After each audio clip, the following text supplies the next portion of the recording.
హజ్ యాత్ర ఇది ఒక విచిత్రమైనటువంటి యాత్ర.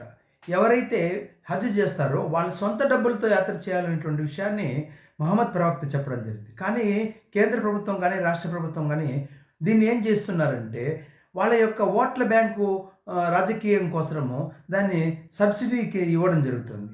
ఇట్లా ప్రభుత్వాలు 1954 అంటే నెహ్రూ నుంచి కూడా ఈ విధమైనటువంటి నాటకం చేస్తూ సబ్సిడీ ఇస్తోంది. కానీ హిందువులకి ఇవ్వటం లేదు. అది గుర్తించాలా.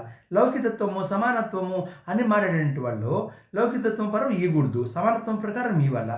ఇటువంటివంత నాటకాలు చేసి హిందువులకు కానీ, క్రైస్తవుల కంటే ఇప్పుడు వైఎస్ రాజశేఖర్ వచ్చినాక ఇస్తున్నారు. ఈ విధంగా చేస్తున్నారు. అంటే ఒక పక్షానికి పెద్ద సమాజానికి మోసం చేస్తూ చిన్న సమాజానికి ఓట్ల కోసం రాజకీయం చేస్తున్నటువంటి వ్యవస్థ హజ్ వ్యవస్థ. ఇది 1954 ప్రారంభిస్తే సెంట్రల్ గవర్నమెంట్ 2018లో పూర్తిగా నిలిపివేయడం జరిగింది. ఇక విషయానికి వస్తే ఈ హజ్ అనేది సొంతంగా వాళ్ళ ఖర్చు పెట్టుకున్నట్టు వాళ్ళ ధనంతో పనిచేయాలని ఖురాన్ మహమ్మద్ ప్రవక్త చెబుతున్నారు. భారత్ మాతాకి జై. మీ వీడియో నచ్చితే లైక్ చేయండి, షేర్ చేయండి, సబ్స్క్రైబ్ చేయండి.